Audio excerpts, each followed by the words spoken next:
Good morning, good morning. Welcome to day 6 of my parenting challenge. I'm glad that you could make it again today.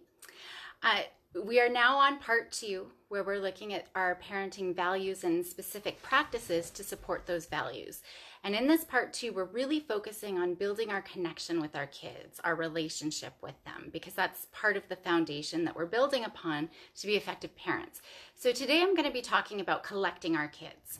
And collecting our kids is a key part of this relationship building. It's based on the concepts of doctors Gordon Neufeld and Gabor Mate, and they talk a lot about the problems that arise when our attachment with our kids compete with peers and with social media.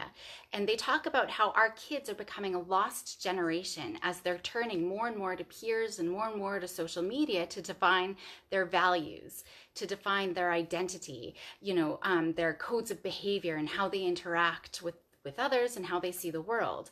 This peer and social media orientation, it really undermines family cohesion, right? And it limits their development and it promotes problem behaviors and it's essentially alienating them. So this is definitely a big problem, this peer and social media, especially orientation. So our kids really need their strong relationships with us so that they can orient to us. Now, when we collect our kids, we're purposefully, intentionally connecting with them whenever we have been apart. So even if we were just a video call away in a different part of the house, right? We want to make sure that we're developing these greeting rituals. Now, we probably had lots of greeting rituals before COVID ever happened, right? Before the kids went to school, you might have given them a hug and kiss, or at bedtime, you would have given them a hug or kiss. But now that we're all stuck at home, I worry that some of these greeting rituals have kind of flown away because we're home all the time, right? And so we think we're seeing them all the time. But we need to make sure that we're still intentional about building these collection rituals throughout our days. All of our kids need these points of contact right up to adulthood, so we need to be intentional about it. So think about the little things that you can do throughout your day to purposefully collect your kids, right? Spend time with them as soon as they wake up and when they go to bed, making sure you're spending that time, being fully present, maybe at 1, 2, or even 3 meals or snack times, maybe giving them a quick hug and a smile, and say that you are thinking of them between video calls, or, maybe saying, hey, I love spending time with you. Let's go play a quick game or toss the ball in the backyard for a few minutes. Whatever you do, you want to make sure that you're stop doing everything else that you're doing. Try to get to eye level, smile, connect with them, ask how they're doing, how their sleep was, how their call with their class was. It's just kind of checking in with them throughout the day. Anytime I see my girls, I'm giving them hugs and kisses. Maybe there's a balance because I have what's called this cuteness aggressive disorder. I don't know if it's a real thing, but I think it's a real thing where I just see them and they're so cute and I just want to smish them with kisses and hugs. So they would say I probably collect them too much, but maybe it's finding that balance. So ask your kids too, how they want to be collected, what kind of greeting rituals they would enjoy. So for today, I have some pages in your workbook where you can brainstorm all the ways that you can collect your kids and try to start implementing as many as you can through the day and see what works and what doesn't work. And maybe also ask your kids as well, what they like for their greeting rituals, how you can collect them, right?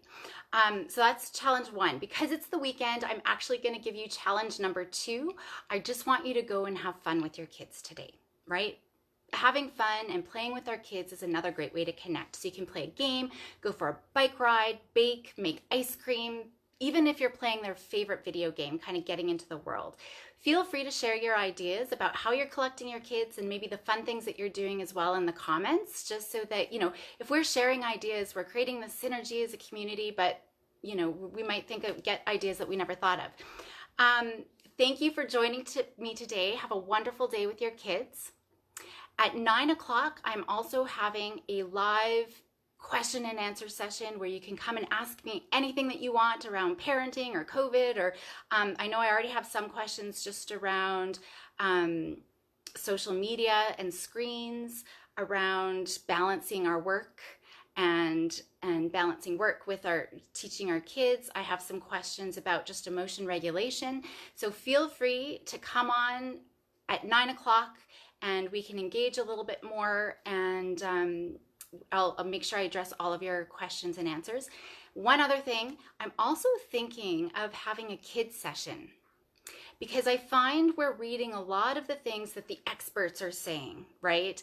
You should be doing this and you should be doing that, especially around this COVID. And I thought it might be really interesting if we bring kids on, maybe have a little Zoom meeting so we can see who's talking, and they can share. I would mediate the discussion, but they can share their ideas about what's helpful, what's not helpful, how parents could be supporting their learning and schooling. So I'm thinking of doing that on Monday afternoon at 4 o'clock. I'm open to ideas if you want to participate and there's better times, because I know it's the long weekend, so I don't want to mess up long weekends. So feel free to message me about if you want to participate, and if Monday at 4 o'clock would work, and that's Mountain Standard Time. So thanks for joining me today, and hopefully I will see you in just over 20 minutes for my live Q&A. Have a great day, guys.